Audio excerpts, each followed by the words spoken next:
मुख्यमंत्री माझी लाडकी बहीण ही योजना महाराष्ट्रामध्ये नुकतीच सुरू झालेली आहे आणि या योजनेच्या प्रती खूप मोठ्या प्रमाणावरती सर्वसामान्य भगिनींमध्ये उत्साहसुद्धा दिसून येतोय। यामध्ये अनेक महत्त्वाचे बदल हे काल दिनांक 3 जुलै रोजी जो नवीन जी आर आला त्यामध्ये झालेले आहेत। सर्वात महत्त्वाचा बदल म्हणजे या योजनेचे जे लाभार्थी आहेत त्यामध्ये आता वयवर्ष 21 ते 65 या वयोगटामधील सर्व विवाहित महिला, विधवा महिला, घटस्फोटित, परित्यक्ता किंवा निराधार महिला आहे यातील। त्याचप्रमाणे प्रत्येक कुटुंबातील एक अविवाहित महिला यांना सुद्धा या योजनेमध्ये लाभ हा घेता येईल। त्याचबरोबर इतर जे महत्त्वाचे बदल या योजनेच्या संदर्भात झालेले आहेत त्या अनुषंगाने ज्या कुटुंबामध्ये 5 एकरपेक्षा जास्त जमीन होती त्यांना सुरुवातीला यामध्ये गृहीत धरलं नव्हतं, मात्र आता ही 5 एकरची अट ही शिथिल करण्यात आलेली आहे।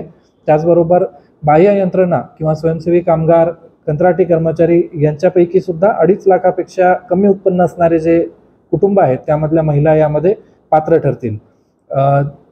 ज्या महिलांना कुठल्या तरी इतर योजनेमधनं प्रतिमाहा 1,500 रुपये याच्यापेक्षा जास्त अनुदान मिळतं, उदाहरणार्थ संजय गांधी निराधार योजना, तर अशा महिलांना या योजनेमध्ये मात्र लाभ घेता येणार नाही।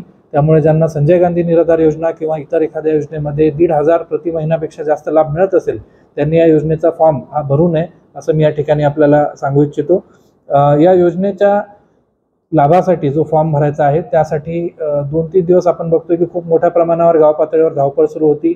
अनेकांना अजूनही असं वाटतंय की खूप सगळे प्रमाणपत्र त्याला लागतात, मात्र या कालच्या जी आरमुळे ही योजना अतिशय सोपी आणि सुलभ झालेली आहे।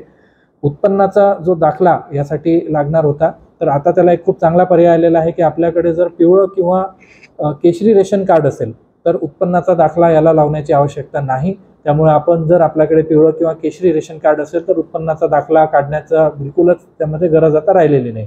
त्याचप्रमाणे रहिवास किंवा अधिवास प्रमाणपत्र जे याला लावायचं होतं त्याला सुद्धा आता शासनाने 4 पर्याय दिलेले आहेत। त्यामध्ये मुख्यत्वे करून 15 वर्षापूर्वीचं रेशन कार्ड जर आपल्याकडे असेल किंवा आपलं 15 वर्षापूर्वीचं मतदार ओळखपत्र असेल किंवा शाळा सोडल्याचं आपलं प्रमाणपत्र असेल, जे की आपल्याकडे प्रत्येक शाळेमध्ये आजही आपण जर मागितलं तर मिळू शकतं, किंवा आपला जन्म दाखला असेल, या 4 गोष्टी जर असतील तर आपल्याला रहिवास प्रमाणपत्र किंवा अधिवास प्रमाणपत्र काढण्याची आवश्यकता नाही।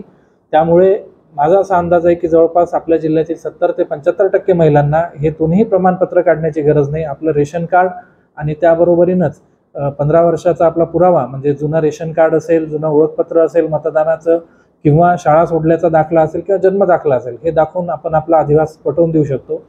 आपल्याकडे तेलंगणा आणि कर्नाटकाची सीमा आहे। अनेक महिला त्या ठिकाणी त्यांचा जन्म होतो आणि त्या महाराष्ट्रामध्ये लग्न करून येतात, तर त्यांच्यासाठी त्यांच्या पतीचे पुरावे 15 वर्षाचा अधिवास असण्याचे, हे जन्म दाखला, शाळा सोडल्याचं प्रमाणपत्र किंवा त्यांचं मग अधिवास प्रमाणपत्र अशा प्रकारचं घेऊन त्यांना सुद्धा यामध्ये लाभ घेता येईल। एकंदरीत ही योजना आता खूप सोपी झालेली आहे। प्रमाणपत्रांसाठी धावपळ करण्याची अजिबात आवश्यकता नाही आणि खूप महत्त्वाचा यामध्ये बदल असा झालेला आहे की सुरुवातीला जो योजनेचा अर्ज भरण्याचा कालावधी 1 ते 15 जुलै होता तो 1 जुलै ते 31 ऑगस्ट झालेला आहे। त्यामुळे आता 2 महिने आपल्याला याच्यामध्ये अर्ज भरण्यासाठी आहे। आपण जिल्हा परिषदेच्या आणि जिल्हा प्रशासनाच्या माध्यमातून प्रत्येक गावामध्ये कॅम्प्स लावणार आहोत। येत्या सोमवारपासून हे कॅम्प सुरू होतील आणि त्या ठिकाणाहून आपला अर्ज भरण्यात येईल। आपण यामध्ये कुठल्याही जे मिडलमन असतात किंवा मध्यस्थ असतात, एजंट असतात, त्यांच्या आमिषाला याच्यात बळी पडू नये, कारण आम्ही सगळी यंत्रणा पाठवून आपल्याकडनं फॉर्म भरून घेणार आहोत, किंवा आपण स्वतः किंवा आपल्या घरातील एखादे जे तरुण मुलं मुली असतात ज्यांना मोबाईल ऑपरेट चांगल्या पद्धतीनं करता येतो ते सुद्धा स्वतः हा फॉर्म भरू शकतात। अतिशय सोपा फॉर्म आहे। याच्यामध्ये फक्त फोटो काढून आपलं KYC करायचं असतं आणि इतर माहिती भरायची असते, तर त्या अनुषंगाने आपण कोणालाही पैसे देण्याची अतिरिक्त गरज नाही। आमचा जेव्हा कॅम्प लागेल त्या दिवशी आपण हा फॉर्म भरू शकतात किंवा एखाद्याची मदत घेऊन किंवा स्वतः आपल्या अँड्रॉइड मोबाईलमध्ये आपण हा फॉर्म भरू शकतो।